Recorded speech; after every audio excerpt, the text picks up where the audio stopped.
Welcome to MuscleMed 101. In this video, we will study about capsule of glenohumeral joint. पिछली video से हमको पता है कि जो हमारा ग्लिनोइड फोसा है वो हल्का सा अपवर्ड टिल्टेड है और थोड़ा सा रेट्रोवर्टेड है। 6 to 7 डिग्री जनरली रेट्रोवर्टेड होता है। और जो हमारा हेड ऑफ ह्यूमरस है वो with respect to condyles retroverted है up to 30 degrees and with respect to shaft of humerus जो हेड और नेक है उसके बीच में 130 to 150 डिग्री का एंगल होता है। इस एंगल को हम बोलते हैं एंगल ऑफ इंक्लिनेशन। और जो रेट्रोवर्जन थी ह्यूमरल हेड की विद रिस्पेक्ट टू कॉन्डाइल्स उसको हम बोलते हैं angle of torsion, that is 30 degree. इस वीडियो में हम इस जॉइंट को कौन कौन से लिगामेंट सराउंड करते हैं और उनकी कुछ क्लिनिकल एनाटॉमी के बारे में पढ़ेंगे। लिगामेंट पढ़ने से पहले हम एक बार देख लेते हैं हमारा जॉइंट अंदर से कैसा दिखता है। तो जैसे कि एक नॉर्मल साइनोवियल जॉइंट होता है वैसे ही हमारा शोल्डर जॉइंट है।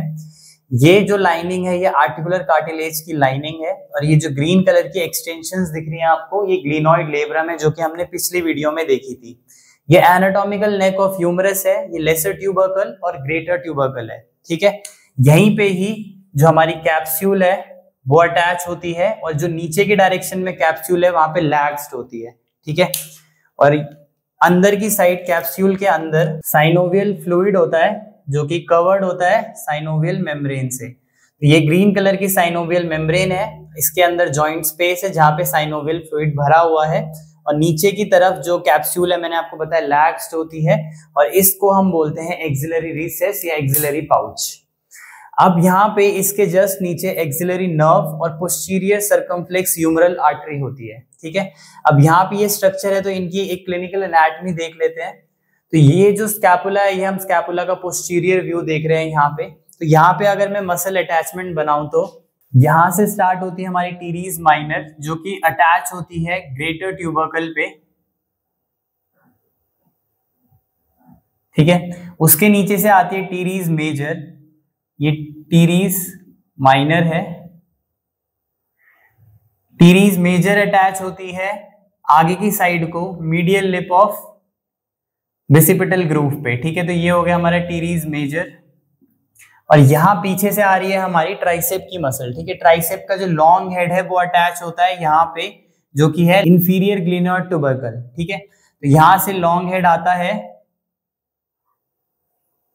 और इसके नीचे से जाके अटैच हो जाता है on inferior glenoid tubercle.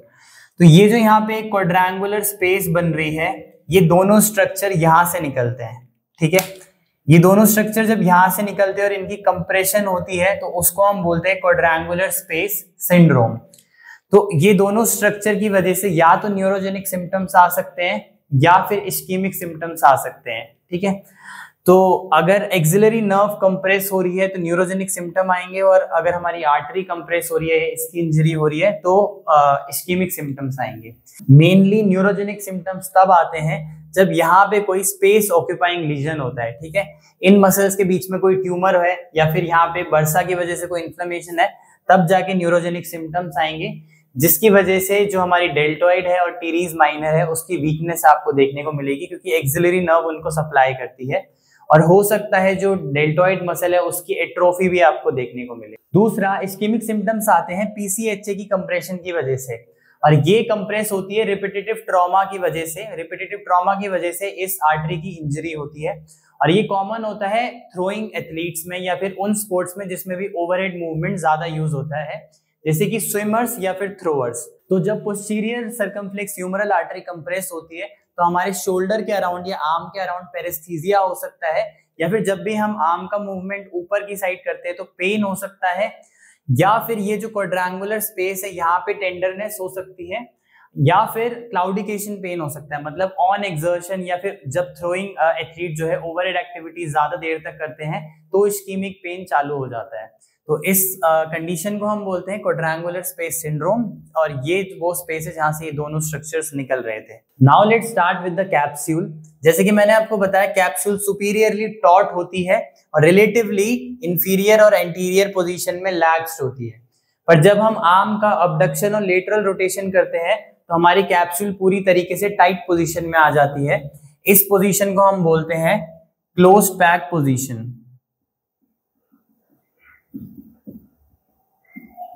Off shoulder joint, ठीक है, जिसमें अबडक्शन और लेटरल रोटेशन होता है। अब यहाँ पे जो कैप्सूल है हमारे ग्लिनोह्यूमरल जॉइंट की, वो मेनली दो लिगामेंट से बनती है। पहला है ग्लिनोह्यूमरल लिगामेंट और दूसरा है कोरैकोह्यूमरल लिगामेंट, ठीक है। ग्लिनोह्यूमरल लिगामेंट के तीन पार्ट्स है, superior glenohumeral ligament, medial glenohumeral ligament और इंफीरियर ग्लिनोह्यूमरल लिगामेंट कॉम्प्लेक्स। इसको हम कॉम्प्लेक्स इसलिए बोल रहे हैं क्योंकि इसके अंदर बहुत सारे बैंड्स होते हैं। तो हम बात करें सुपीरियर ग्लिनोह्यूमरल लिगामेंट की, तो सुपीरियर ग्लिनोह्यूमरल लिगामेंट आता है सुप्राग्लिनोइड ट्यूबरकल और सुपीरियर ग्लिनोइड लेब्रम से, ठीक है। तो यहाँ पे हमारा सुप्राग्लिनोइड ट्यूबरकल है और यहीं पे हमारा सुपीरियर ग्लिनोइड है, ठीक है। सुपीरियर ग्लिनोइड के सरफेस से जस्ट प्रॉक्सिमल टू जहाँ पे बाइसेप टेंडन का अटैचमेंट था, ठीक है।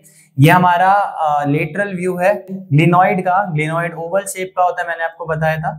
और ये ग्रीन कलर का जो है ये हमारा ग्लिनोइड लेब्रम है।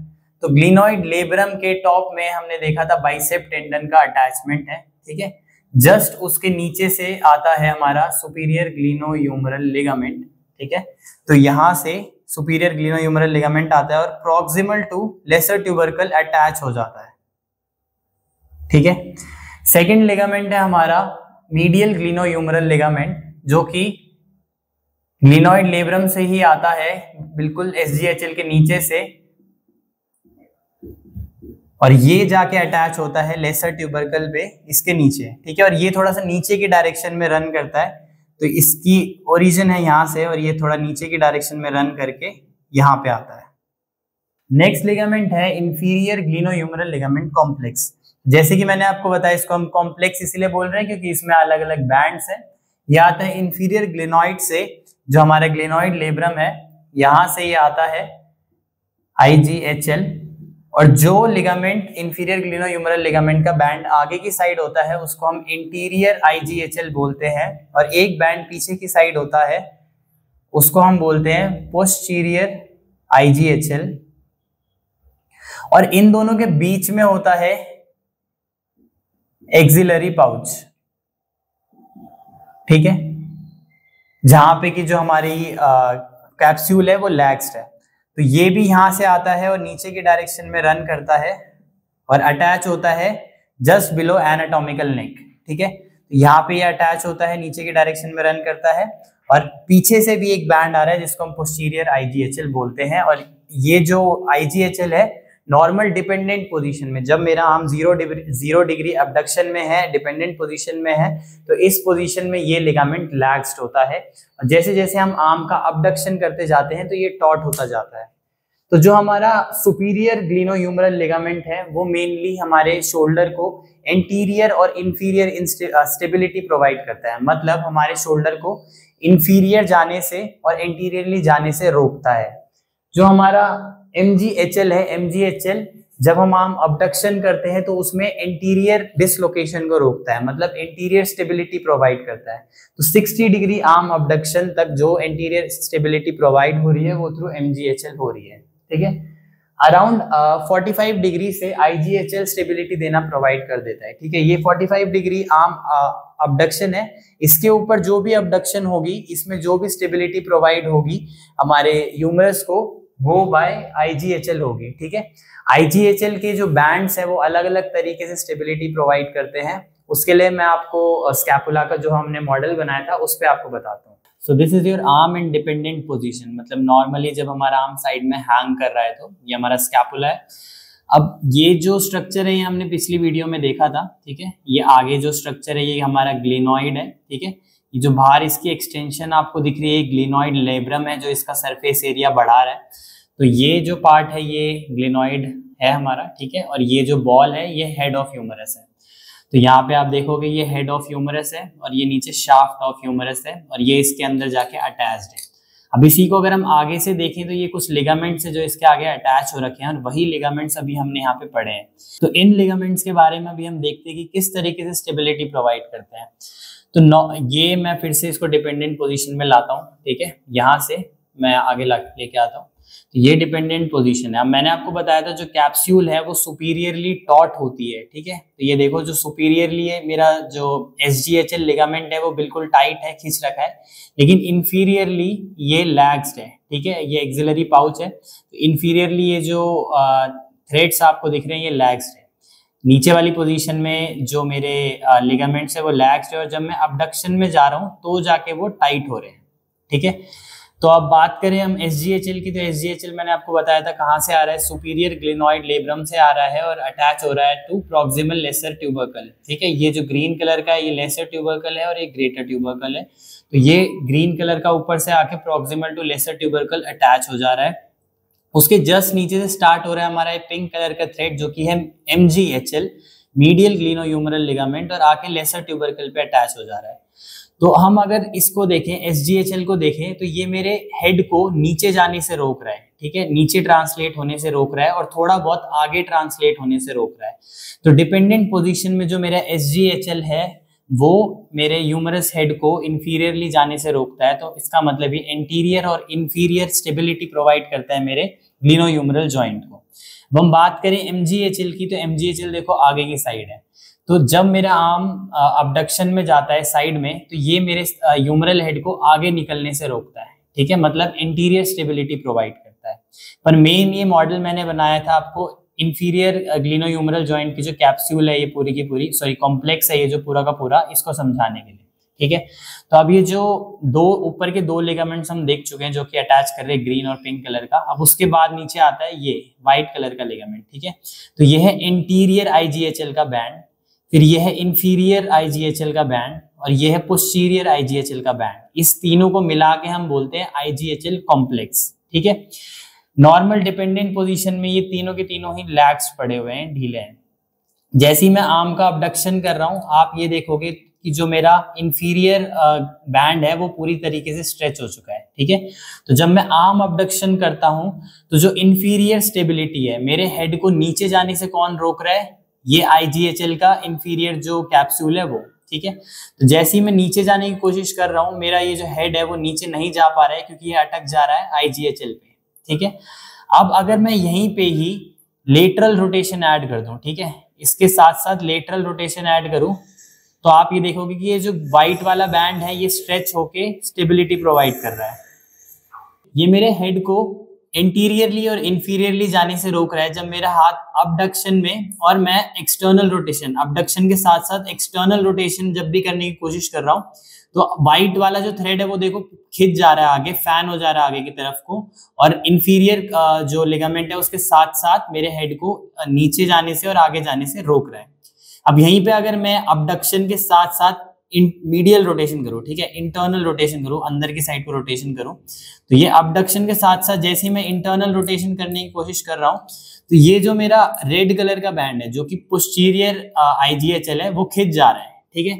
जैसे ही मैं इसको अंदर की डायरेक्शन में घुमाने की कोशिश कर रहा हूँ, ठीक है, आप आगे की साइड से देख रहे होगे कि ये अंदर जा रहा है, ठीक है, आपकी साइड को आ रहा है। तो ये रेड कलर का बैंड फैन हो जा रहा है बाहर की साइड को और मेरे ह्यूमरस हेड को ट्रांसलेट नहीं होने दे रहा, ठीक है। ये सब अबडक्शन के साथ साथ हो रहा है। अबडक्शन के साथ जैसे ही मैं इंटरनल रोटेशन कर रहा हूँ, रेड कलर का बैंड पूरी तरीके से खिंच जा रहा है, अबडक्शन एंड इंटरनल रोटेशन, ठीक है। तो जब भी मैं अबडक्शन करूंगा और अबडक्शन के साथ साथ रोटेशंस करूंगा, तो मेरे जो IGHL के बैंड है वो अलग अलग तरीके से स्टेबिलिटी प्रोवाइड करेंगे। जब मैं एक्सटर्नल रोटेशन करूंगा तो इंटीरियर IGHL का बैंड मेरे को स्टेबिलिटी प्रोवाइड करेगा, और जब मैं इंटरनल रोटेशन करूंगा तो मेरा जो पोस्टीरियर IGHL का बैंड है वो स्टेबिलिटी प्रोवाइड करेगा। और नॉर्मली जो मेरा इंफीरियर कैप्सूल है, जॉइंट कैप्सूल है, अबडक्शन में वो मेरे ह्यूमरल हेड की ट्रांसलेशन को रोकेगी नीचे वाली डायरेक्शन में। तो होप सो आपको ये तीनों लिगामेंट अच्छे से समझ आ गए होंगे। एक बार इसका रिकैप करते हैं। जो SGHL है वो मेरे ह्यूमरल हेड को इंटीरियर और इंफीरियर स्टेबिलिटी प्रोवाइड कर रहा है। MGHL 60 डिग्री आर्म अबडक्शन तक इंटीरियर स्टेबिलिटी प्रोवाइड कर रहा है।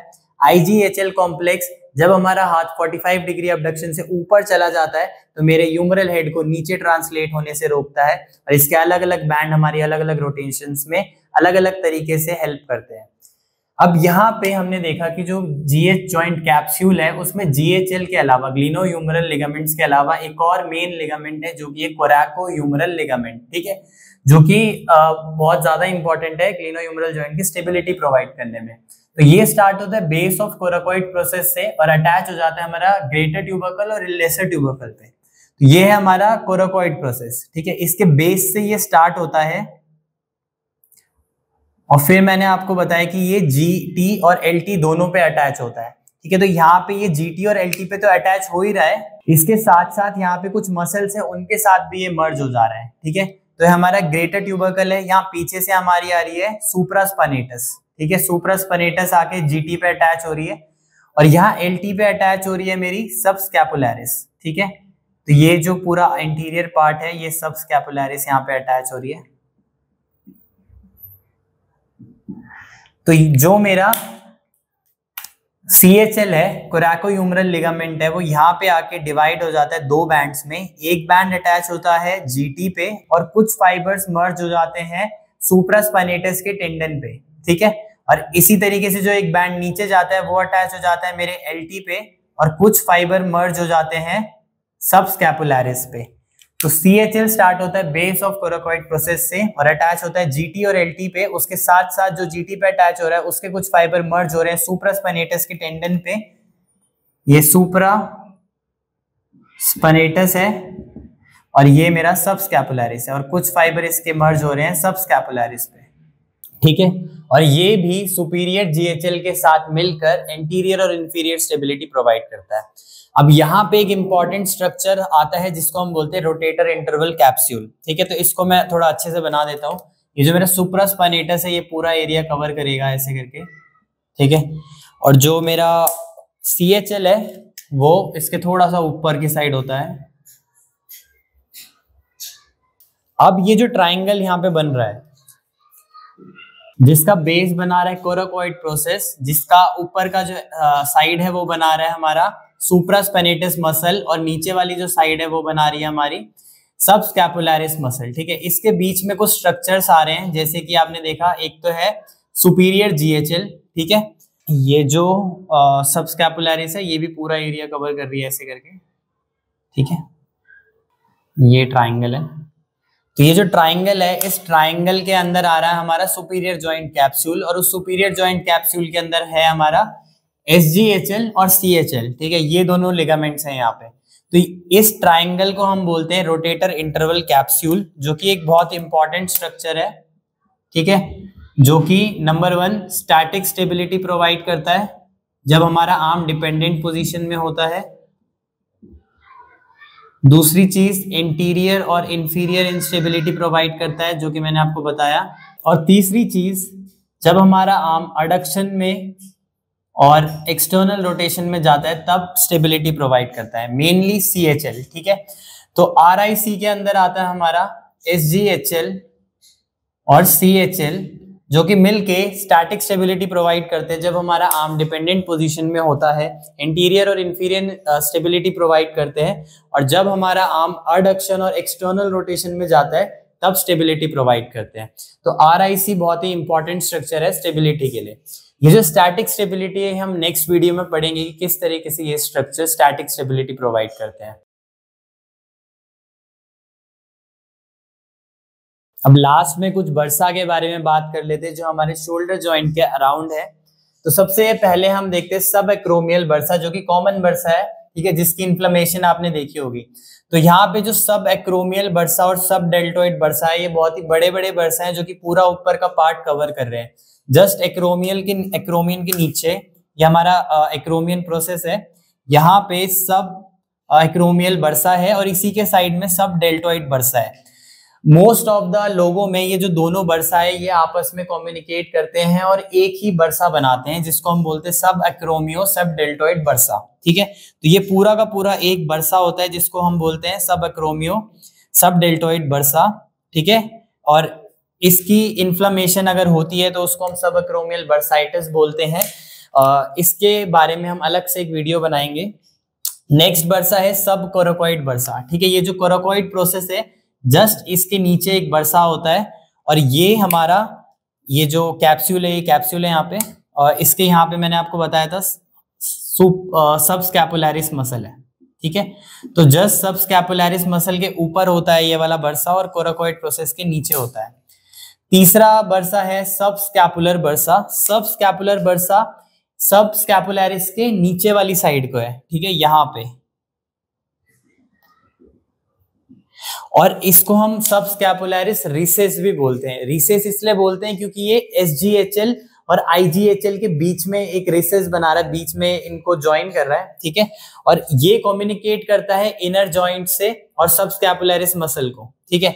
मतलब यहाँ पे ये जो मेरा एसजीएचएल था और उसके नीचे एमजीएचएल था, उसके बीच में एक छोटी सी स्पेस थी जिसको हम बोलते हैं फोरामेन ऑफ विड ब्रेड, ठीक है। इस फोरामेन में से और जो सबस्कैपुलरिस मसल है उसके अंदर ये बर्सा होता है, ठीक है, जिसको हम सबस्कैपुलर बर्सा बोलते हैं, और ये कम्युनिकेट करता है अंदर के जॉइंट के साथ, ठीक है। जो इनर जॉइंट हमने जो सबसे पहले देखा था उसके साथ कम्युनिकेट करता है, और इसकी इन्फ्लेमेशन भी देखने को मिलती है कुछ कंडीशंस में, जैसे कि फ्रोजन शोल्डर में, ठीक है।